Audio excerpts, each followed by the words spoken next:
Eh bien, l'affichage public en cas de fugue d'un adolescent est quelque chose de très compliqué parce que la fugue, comme d'autres passages à l'acte, c'est une manière de s'éjecter d'un lieu d'où un adolescent où un adolescent ne se retrouve pas. C'est s'éjecter d'une place impossible. Alors, ce qui est délicat d'abord, c'est quand on parle de ces choses-là, ou de la fugue, ou de cette manière de s'éjecter d'une place, on met des mots là où l'adolescent n'en mettait pas. Alors, ça risque toujours de nous tromper dans notre manière d'aborder les choses, parce que ça risque de nous donner l'illusion que le recours à la parole serait possible. Or, il ne l'est pas. Et donc, si l'adolescent s'éjecte d'une place impossible, d'abord, c'est que cette place est impossible, et c'est tout à fait délicat, même après coup, de repérer en quoi consiste cette impossibilité. Et puis, l'embarras qu'il puisse se retrouver confronté à sa propre image affichée dans le public, c'est en quelque sorte que il se trouverait saisi et rapté, son initiative sera raptée par l'image. Et donc, au fond, il serait réduit,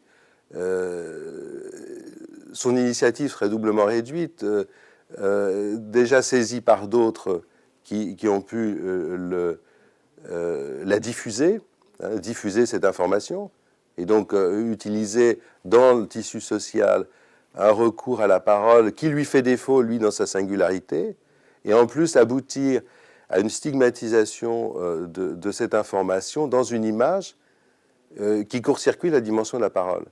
Et donc, effectivement, c'est une pratique qui est forcément, si on la rapporte à la singularité de l'adolescent, extrêmement dangereuse, puisqu'au fond, ça risque de réduire à rien sa propre initiative, de réduire à rien le défaut de parole auquel il se confronte, et de le court-circuiter en le rapportant à l'image et en le piégeant, en le figeant dans sa propre image. Ça ne peut avoir un effet au mieux de dépersonnalisation et au pire de le pousser à l'acte et à réitérer ou à disparaître encore plus, enfin à voir son initiative désespérée, parce qu'il faut quand même rapporter d'une manière ou d'une autre la fugue à un temps de désespoir. Quand même. Étant défaut par rapport à la parole, ne pas avoir recours à la parole, c'est pas tellement être dans un désarroi comme on peut le trouver dans certains moments où il peut y avoir une désorganisation de l'identité et de sa propre initiative, mais c'est vraiment un moment de désespoir. On s'éjecte dans une position de désespoir. Alors, il s'agit de prendre en compte dans des lieux d'accueil ce type de désespoir et de pouvoir les rapporter à ce qu'il génère. Mais si ce désespoir est annulé dans sa consistance même, c'est vraiment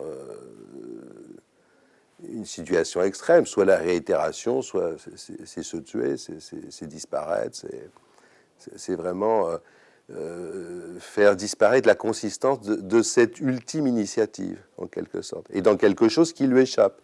C'est assez délicat de parler là d'une initiative, mais c'est une initiative à son insu, on pourrait dire, dans cette fugue. Et donc c'est extrêmement délicat de pouvoir la rapporter effectivement à la souffrance dans laquelle il pouvait se trouver, et de pouvoir la rapporter à ce qui a généré cette souffrance. Alors que là, effectivement, l'affichage court-circuite toute cette dimension-là et donne à une portée sociale quelque chose qui n'arrive pas à s'inscrire de la singularité de l'adolescent.